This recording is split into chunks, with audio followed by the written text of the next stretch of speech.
It's time to put the good in your morning. You're watching the KOAM Morning News on Fox 14. Today, the violence continues. We'll have the latest from Israel, the Israel-Gaza conflict that's already left hundreds dead.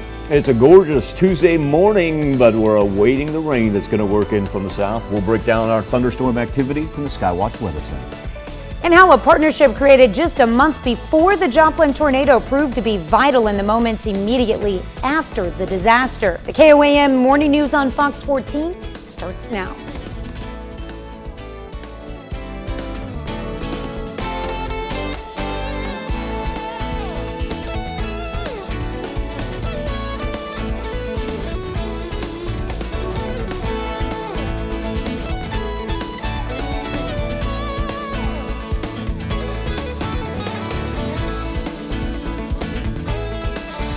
Thanks for joining us for the KOAM Morning News on Fox 14. I'm Tanya Bach. President Biden wants a ceasefire now in the quickly escalating conflict between Israel and Hamas. Hundreds are dead as the attacks and counterstrikes continue. In fact, the Israeli military released new video of precision strikes on what they described as a tunnel used by militants.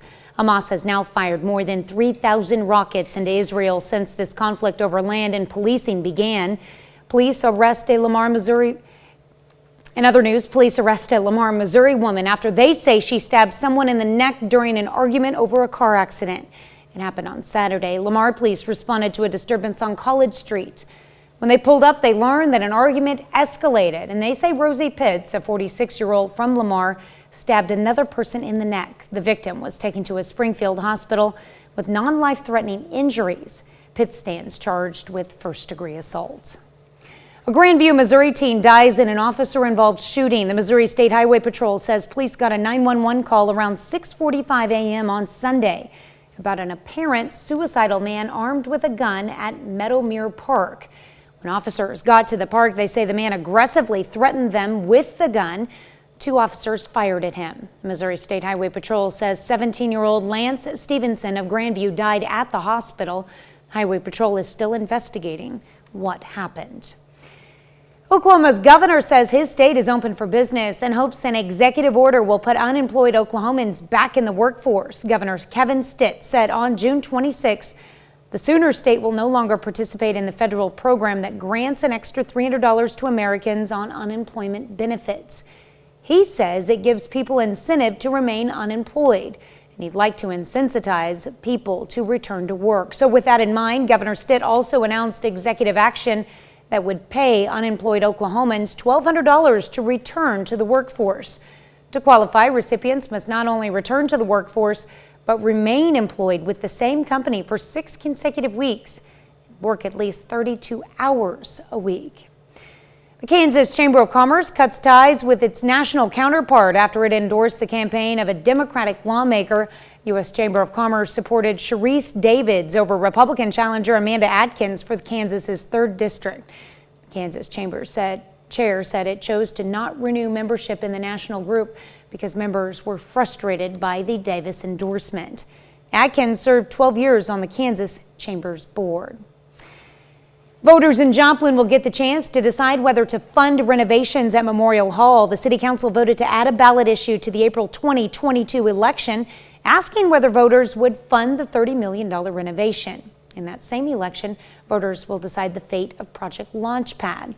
The plan is to renovate the old Joplin Library to serve as a business incubator and downtown office for Missouri Southern. The city will ask voters to help cover $10 million for that project. The council also added a ballot question to the August 3rd special election to extend a 0.25% sales tax for 10 years to fund stormwater control and parks. Well, it's National Law Enforcement Appreciation Week, and Newton County, Missouri is showing its support. The county commissioners hosted a barbecue lunch in the sheriff's parking lot. Police from Granby, Neosho, and Diamond also showed up. Organizers say there was a lot left over food, so 911 dispatchers and police from other areas stopped by for a meal. Jasper County Sheriff's Office also took part in Law Enforcement Appreciation Day. The office honored new employees and people recently promoted. They held a ceremony at Carthage's Memorial Hall.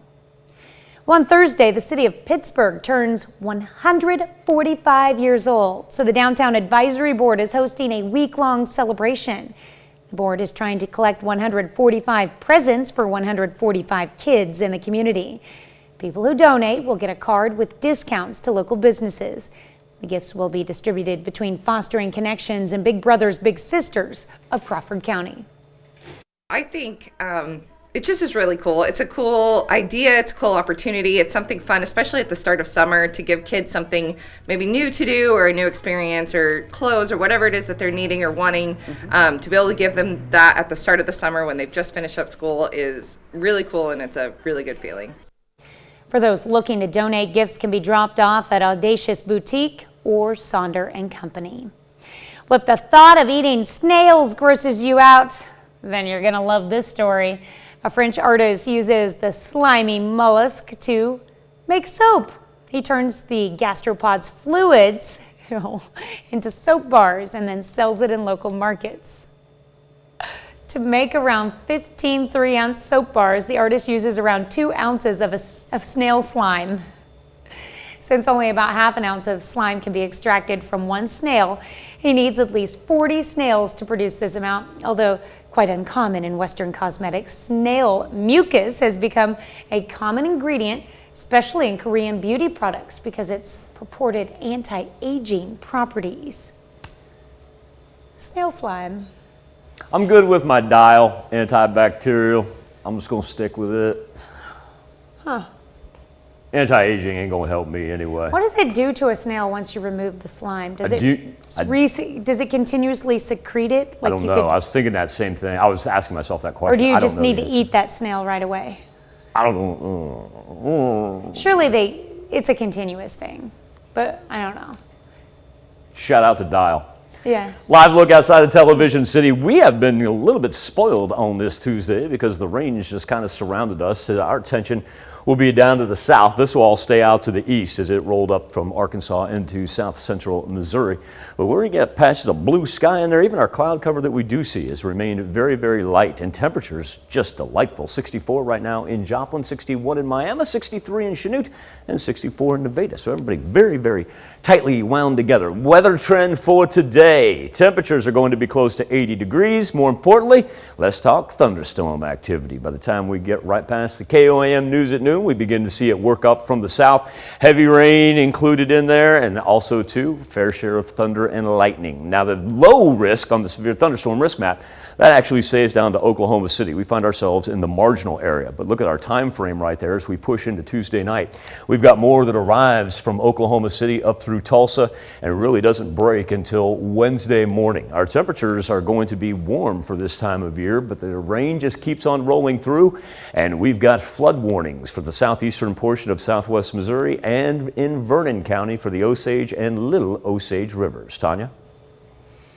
All right, up next, we'll tell you about the heroic efforts of 2 Central Kansas brothers to rescue neighbors stranded by floodwaters. Why some people may not need a COVID test to embark on a cruise. You're watching the KOAM Morning News on Fox 14. The fried onion. Major hotels lobby to ease mask mandates. The American Hotel and Lodging Association, or HLA, recommended hotels loosen mask rules to more closely resemble the new CDC guidelines. The association is comprised of major chains like Marriott, Hilton, and Hyatt hotels. The AHLA president, Chip Rogers, went on to say unvaccinated guests should continue wearing masks and maintain social distancing rules while in public settings. The CDC updates its guidance in coronavirus testing for passengers taking cruises. The CDC now says passengers who are vaccinated do not need to be tested during boarding or debarking unless they show signs and symptoms of the virus. However, the CDC says testing is still required for all unvaccinated passengers. While cruise lines are ramping up to return to the seas, the CDC has not yet given the go-ahead for cruise returns. A hospital in Colorado is now using a new robotic machine that it hopes will make knee replacements better for patients. Matt Morrow has more. Here at Parker Adventist Hospital, that way it knows. If you have a lot of knee pain, Dr. Derek Johnson is someone you can see. As your cartilage wears out, you start rubbing bone against bone. It can be very sensitive and very painful. That can be the result of arthritis or other issues, and it can end with a knee replacement, a surgery Dr. Johnson, the head of orthopedics at the hospital, has performed some 2,500 times. Traditionally, with knee replacement, we use jigs and guides to help kind of guide our surgery. And most of the surgery is done just through feel and experience. Most of the time, it works out very well for the patient, but occasionally, something doesn't feel right. That's where Rosa, this new robotic machine, can help. We can then look at the screen over here, and it will help us make micro adjustments really within fractions of a millimeter and fractions of a degree. That means the doc can line up the ligaments better and leave almost nothing to chance. But once we've made it and we're happy with the numbers and the data we're getting, we have a robotic arm that comes in and places the implant. The doctor makes the final call, and patients often feel better and can potentially get back on their feet even faster. The Chicago Fire Department rescued a wayward parrot from a building in downtown Chicago on Sunday. The large blue and orange pet bird perched on a window ledge of a building. The fire department says the bird's owner flagged down a truck returning from another call and asked for a ladder to reach the parrot. A firefighter instead used a pole to get the bird down, to the cheers of onlookers. What would have happened if somebody just would have gone up to the second story and opened the window? I don't know. I wonder what the bird had to say when he came down. Do we have a pun that you're going to include on this? I don't know. Oh. But I'd like to find one. I tell you what, I'll give you time to think of a pun while I do this. Okay. Cleared out the central portion of the United States on the Skywatch Storm Tracker. We will be paying attention to what develops down to the south for our afternoon and evening hours. All this that came up through Arkansas right now, it'll stay in south central Missouri, make its way up to the north. That's not going to affect us. We've even got some peaks of blue sky every now and then. And the range is kind of surrounding us. While the majority stays off to the east, we did pick up a little bit out to the west. That's where we actually had our morning lightning. That thing's dissipated, no longer exists, and everything down to the south staying clear here at 7:15. We do have flood warnings to concern ourselves with in between Monette and Mount Vernon. We'll take a look at those rain numbers here in just a little bit. That is set to expire later on this afternoon. Be nice if we're able to pull that off. This one up by Greenfield, it actually expires at 1 p.m. But the ones up in Vernon County, whether it be the Osage, the Little Osage, even the Marmonton Rivers, the last one not set to expire until Saturday because we've got more rain on the way. This is that patch I was talking about in between Monette and Mount Vernon, about 4 to 6 inches already, and that's in the past 2 days alone. And then we've got about 2 to 3 inches out in Independence. Farther west you go, just kind of trace amounts, but that's going to steadily increase as well. Look at all the flood warnings that last from central Oklahoma down through South Texas all the way to the Gulf, and we've got more rain on the way for this afternoon and evening. Gorgeous start though. Feels like 64 degrees out right now. 61 in Miami, 63 in Chanute, and another 64 that we see in both Nevada and in Carthage. Now the trough of the jet stream digging all the way on the southern portion of New Mexico, and that thing is going to ride it right straight up toward us. It hasn't had a whole lot of motion in it yet.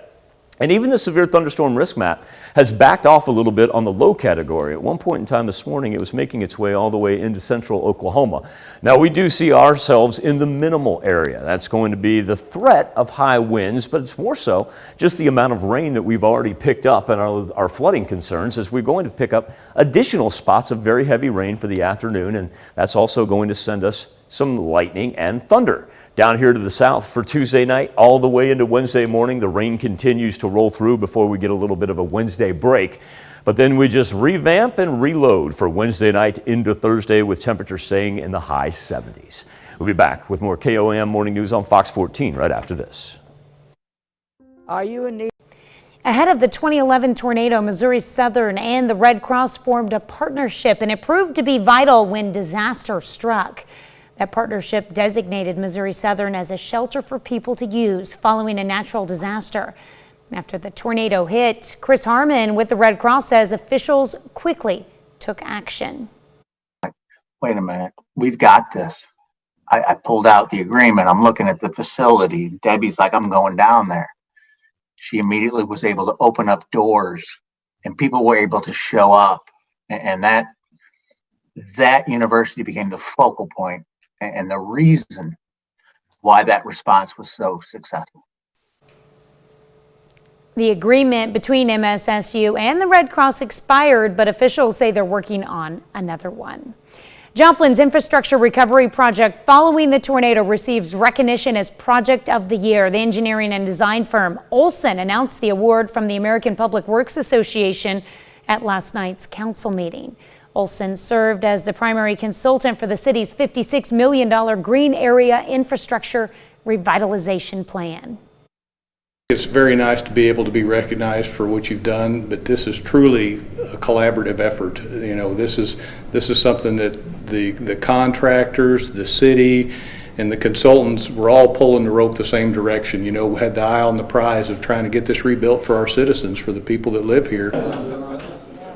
Joplin received the award for disaster or emergency construction and repair in the $25 million to $75 million category. Well, a little later in the show, we'll see how Joplin has changed in the past 10 years through the lens of families who welcomed sons on the day of and the day after the tornado. We'll be right back. It's time to honor today's four-state hero. Sergeant Ronnie Davis served in the United States Army from 1966 to 1968. He fought in the Vietnam War as a member of the 25th Infantry Division, his hometown, Chautauqua, Kansas. We are proud to salute Ronnie Davis, our four-state hero. As Natoma, Kansas residents clean up from recent flooding, they're also telling stories of many heroic acts that took place. Amy Lansky reports. Morning was clear in Natoma, but yesterday that was not the case, leaving some dealing with major loss and even confusion. Well, I'm just kind of dumbfounded. None of this in here is mine. The baby gates, but all this stuff on the floor, I don't recognize any of it. Heidi Scott is one of the many who evacuated last night when her home looked like this. Monday morning, she saw the devastation for the first time. It's just sad. I don't know how else to describe any of this. And even though the Scotts were dealing with flooding that was waist high, Heidi says that her husband Thad and his brother took out their company's Scott Services front loader and saved other people. A tractor came by and picked us up in the scoop. That was Josh and Thad Scott and Danny Ellison and Haschenberger. Yes, they had 6 older people in the scoop. Doris Schoenberger says it was a community effort that kept everyone safe. They got boats out, they got tractors out. We were very fortunate to get out of here without ending up on the roof. Heidi Scott agrees it took the whole city, but she says her husband proved more than ever that he's her hero. He's always been my hero, but he just really proved it yesterday, and all of the town really proved that they all have hero in them. So both women say items can be replaced, but people can't, so they're thankful everyone is safe. Kansas Department of Wildlife and Parks helped with evacuations in Natoma. The agency rescued several families and pets from flooded homes. Another half hour of news and weather is just ahead. Coming up on the KOAM Morning News on Fox 14, we've got reaction from a local restaurant to a Missouri bill making to-go cocktails permanent. And the story of 2 families who share a bond through sports, the births of 2 boys and the rebirth of Joplin. You're watching the KOAM Morning News on Fox 14. We'll be right back.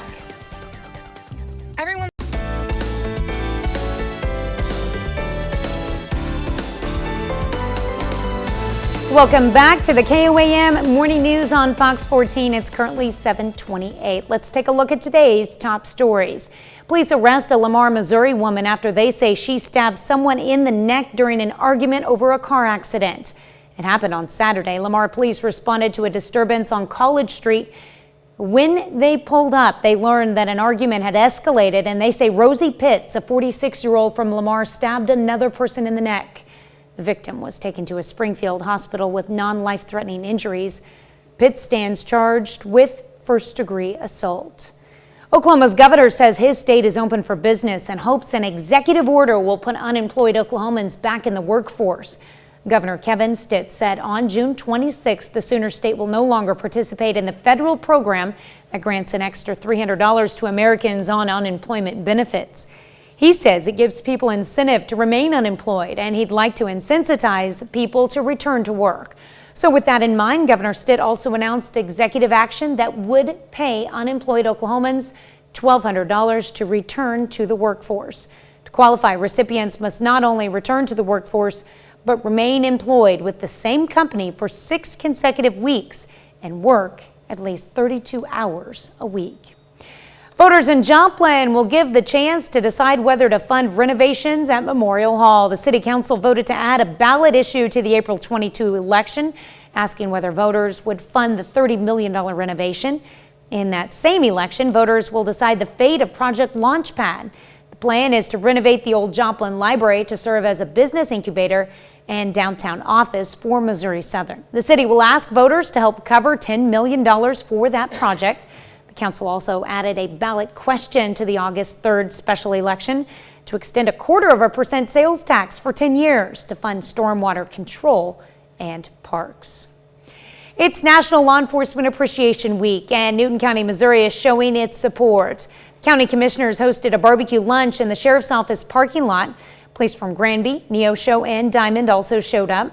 Organizers say there was a lot of leftover food, so 911 dispatchers and police from other areas stopped by for a meal. Jasper County Sheriff's Office also took part in Law Enforcement Appreciation Day. The office honored new employees and people recently promoted. They held a ceremony at Carthage's Memorial Hall. A new study says we could see more monsoons around the world due to melting ice in the Antarctic. According to researchers, the land underneath the Antarctic ice sheet will become more exposed as the ice melts, and that could cause a chain reaction leading to shifting wind patterns. Researchers say seasonal monsoon winds could occur, bringing with them moisture from surrounding oceans. That means a dramatic increase in rainfall. The last thing we want to hear about is a dramatic increase in rainfall. And I know that's hard to believe when we take a live look outside of Television City because it's absolutely gorgeous right now. But we're going to see those precipitation numbers on the weather almanac for this May 18th steadily increase toward the weekend. For the month, we're just about 1/10 of an inch off. For the year, about an inch off. We're going to cruise past that by the time we get into Saturday and Sunday. Everything staying down to the far south in central Texas, and good amount of rain in south central Missouri, tracking all the way up to the northern portion of the Show Me State.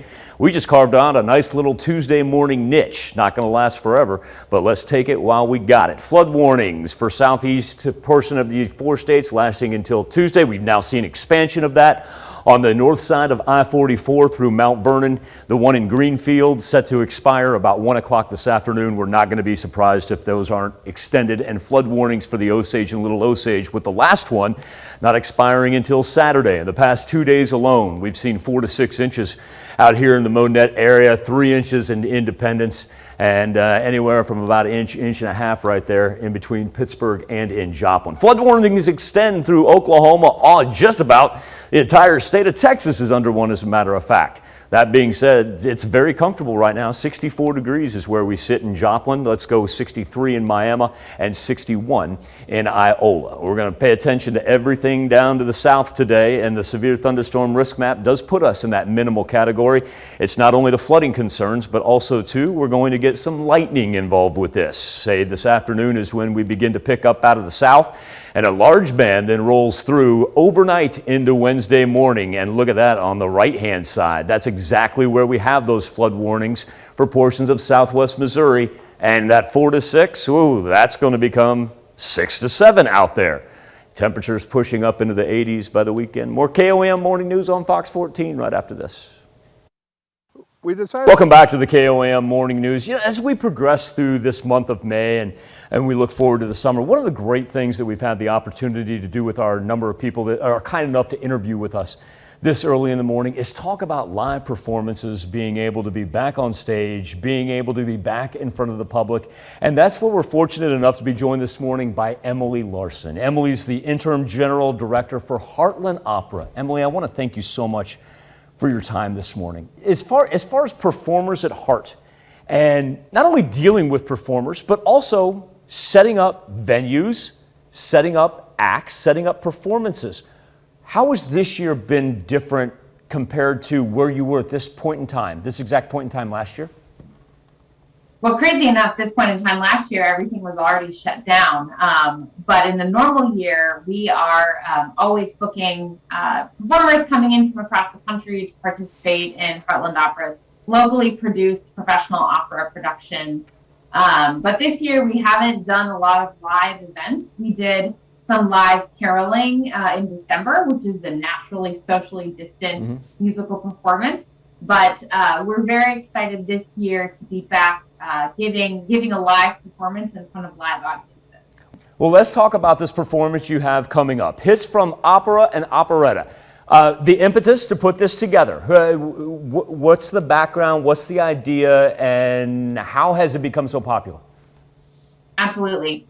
So Heartland has always done, small pop-ups at community festivals. And really, for this concert, we wanted to put together a really fun program with some famous pieces that people know, some wonderful pieces that they don't, really with the purpose of just bringing everyone together to enjoy each other's company in a live space. So we hope that everyone will really just enjoy themselves. This is going to be fun, entertaining music. We love performing in Joplin, in Neosho, and Carthage, and we have great supporters there, great organizations that are excited about us bringing some opera to town. So that's why we decided to go on a tour, go on a little 4 states tour with this work. Emily, I tell you what, if you can do me a big favor, break down our dates and locations for everybody so we can make sure that we have that on our calendar. Absolutely. The first performance is coming up Thursday evening. It's going to be at Third Thursday, and it's going to be actually in the Carmine's patio. So Carmine's Pizza downtown, it's going to be right in their patio. Friday night, we're headed down to Neosho. We'll be at Big Spring Park. And then on Sunday, we'll be in Carthage at Central Park, right downtown. And so, Emily, I want to thank you and Heartland Opera for bringing live entertainment back to the 4 states. And also, too, folks, I want to point out another key fact. It's free. Yep, free. Yeah, that's hard to beat. Emily Larson, she's the interim general director for the Heartland Opera Theater. Emily, thank you so much for your time this morning. And I tell you what, everybody break a leg out there, okay? Thank you so much. Thank you, Emily. Have a great morning. We'll be back with more KOAM Morning News right after this. They say when you come from a small town like us, you do things your own way. A way that builds a state-of-the-art network. As a local, you know the dead spots, so you fix them. You know the neighbors, so you're good to them. Did you drop these? You know the neighborhood, so you make a difference. Thanks for the hot spot. You know the strongest signal comes from starting local and staying loyal, no matter how much you grow. The nationwide network built from your town up. U.S. Cellular. Luck has struck at Kansas Crossing Casino. Check out just a few of our lucky guests that have hit it big.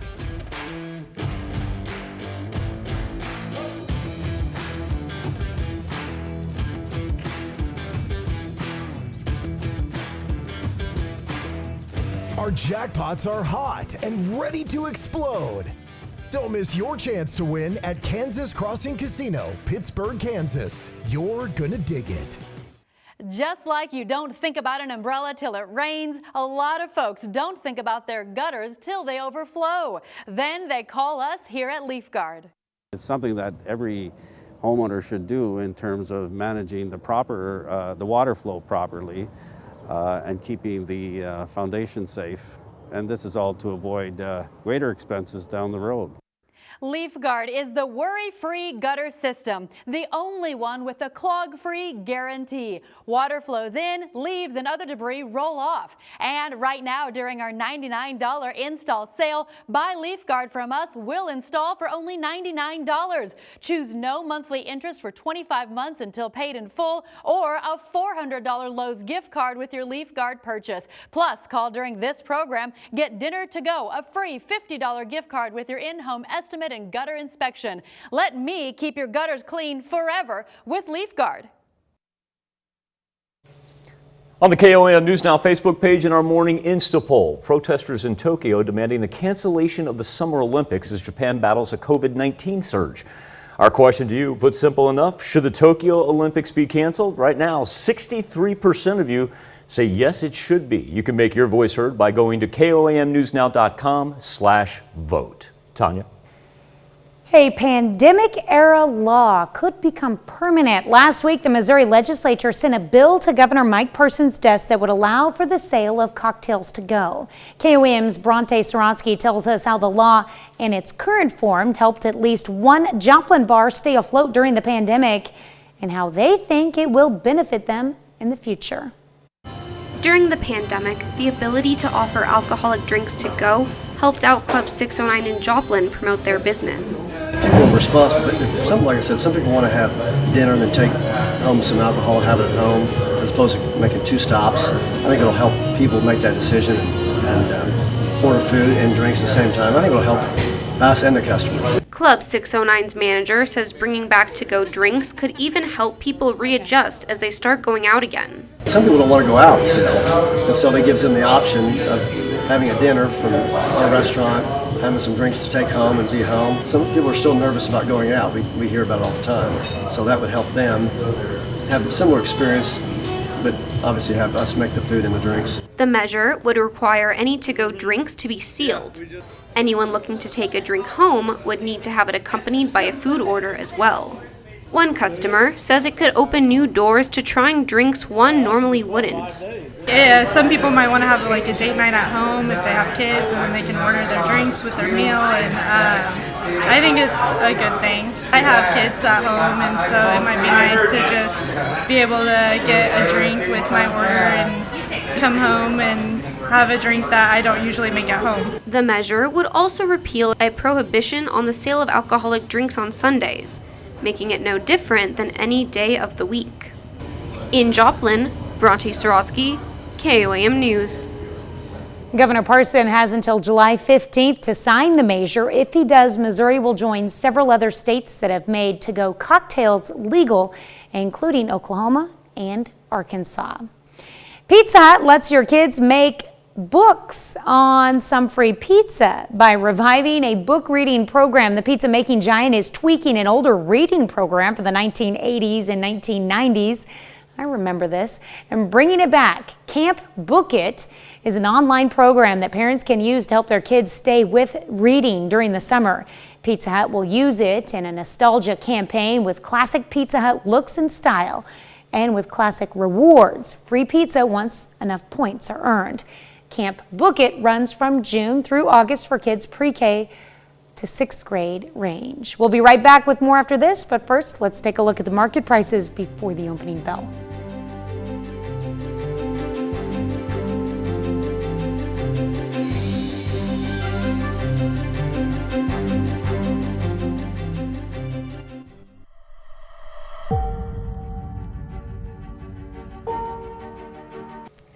As Joplin prepares to mark the 10th anniversary of the tornado this coming weekend, we're examining how much has changed over these past 10 years.